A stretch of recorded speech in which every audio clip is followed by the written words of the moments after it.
छत्तीसगढ़ में सियासी संग्राम के लिए बीजेपी अब एक और मोहरा अपना आगे बढ़ा रही है।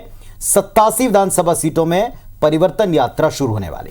कल यानी मंगलवार को दंतेवाड़ा से इसका आगाज केंद्रीय गृह मंत्री अमित शाह करने वाले हैं।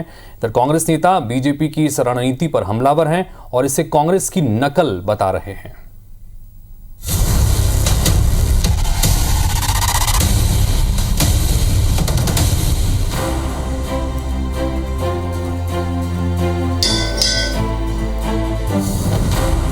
परिवर्तन के लिए परिवर्तन यात्रा पर जुबानी जंग। ये जो परिवर्तन यात्रा इस प्रदेश में ऐतिहासिक परिवर्तन करने जा रही है। छत्तीसगढ़ की खुशहाली और तरक्की के लिए ये परिवर्तन यात्रा है। भारतीय जनता पार्टी की परिवर्तन यात्रा ये कांग्रेस की नकल कर रही है। छत्तीसगढ़ बीजेपी दंतेवाड़ा से परिवर्तन यात्रा का आगाज करने जा रही है। मंगलवार को दंतेश्वरी मंदिर में पूजा अर्चना के बाद केंद्रीय गृह मंत्री अमित शाह हरी झंडी दिखाकर इसे रवाना करेंगे। दंतेवाड़ा के हाई स्कूल मैदान पर अमित शाह की एक आम सभा भी होगी। यात्रा के लिए रथ तैयार हो चुके हैं। यात्रा 87 विधानसभा क्षेत्रों में जाएगी और 16 दिन में 1728 किलोमीटर की दूरी तय करेगी। हर दिन 3 विधानसभा क्षेत्रों में यात्रा गुजरेगी। जहां जहां यात्रा पहुंचेगी वहां सभाएं होंगी। यात्रा की शुरुआत में दंतेवाड़ा, बालोद, राजनांदगांव, पाटन और भाटापारा विधानसभा में केंद्रीय नेताओं की सभाएं होंगी, जिनमें अमित शाह, राजनाथ सिंह, नितिन गडकरी, जेपी नड्डा, स्मृति ईरानी, उमा भारती, रघुवर दास, अर्जुन मुंडा जैसे राष्ट्रीय स्तर के नेता शामिल होंगे।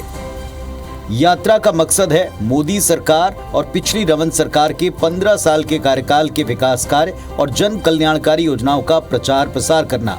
साथ ही भूपेश सरकार में हुए भ्रष्टाचार और वायदा खिलाफी को लेकर बीजेपी नेता आवाज बुलंद करने वाले हैं। बीजेपी इस यात्रा से सत्ता परिवर्तन की उम्मीद लगाए बैठे है, तो कांग्रेस इसे अपनी पिछली यात्रा की नकल बताती और 8 सवालों का आरोप पत्र भी जारी किया है। वर्तमान कांग्रेस सरकार के भ्रष्टाचार को लेकर बीच में जाएंगे और निश्चित रूप से ये जो परिवर्तन यात्रा इस प्रदेश में ऐतिहासिक परिवर्तन करने जा रही है। दंतेवाड़ा से परिवर्तन यात्रा निकालने जा रहे हैं। छत्तीसगढ़ की खुशहाली और तरक्की के लिए ये परिवर्तन यात्रा है। भारतीय जनता पार्टी की परिवर्तन यात्रा ये कांग्रेस की नकल कर रही है। पहली चीज, इसका कोई असर पड़ने वाला नहीं है। परिवर्तन यात्रा से पहले इसकी सुरक्षा पर सियासत भी जमकर हुई है। पूरी सुरक्षा दी जाएगी। कोई भी राजनीतिक दल है, ये लोग तो सुरक्षा दे नहीं पाए। झीरम घाटी जैसी घटना घटी, हमारे नेता शहीद हो गए।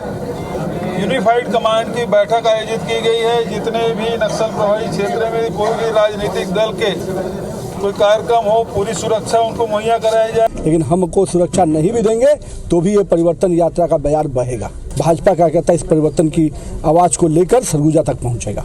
छत्तीसगढ़ में बीजेपी सत्ता वापसी के लिए हर जतन कर रही, इसीलिए 87 सीटों पर परिवर्तन यात्रा की रणनीति तैयार है। इधर कांग्रेस भी बीजेपी की हर रणनीति का मुंहतोड़ जवाब देने के लिए कमर कस चुकी है। Election desk, IBC 24।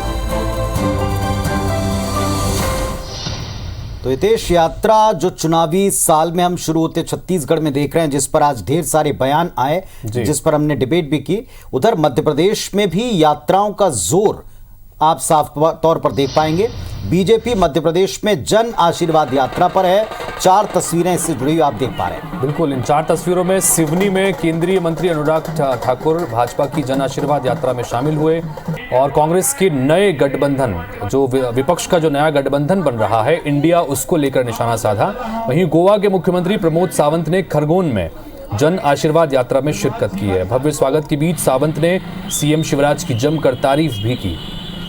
आप देखें यहाँ पर समीकरणों का भी कैसे ख्याल रखा है। सावंत को खरगोन में उतारा गया, जहां मराठी बहुल के काफी सारे लोग पढ़ते हैं। इधर दतिया के भांडेर में केंद्रीय मंत्री वीरेंद्र खटीक आए, उनके साथ बीजेपी नेता प्रभात झा, गृह मंत्री डॉक्टर नरोत्तम मिश्रा मौजूद रहे हैं।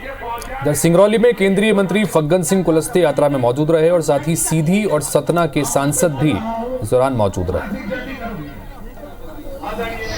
तो एक साथ कई स्तरों के ऊपर काम हो रहा है। किस नेता का कहां दखल हो सकता है, किस वर्ग, किस प्रांत के लोग कहां ज्यादा आकर बसे हैं, कैसे सेंटिमेंट्स वाले, इन सब के आधार पर यात्राएं तो सरकार का आज का जो सवाल हमारा जुड़ा है वो इन्हीं यात्राओं से जुड़ता आप पाएंगे। मौका आपके पास में है। सवाल है, क्या चुनावी यात्राओं से सियासी दलों को लाभ मिलने वाला है?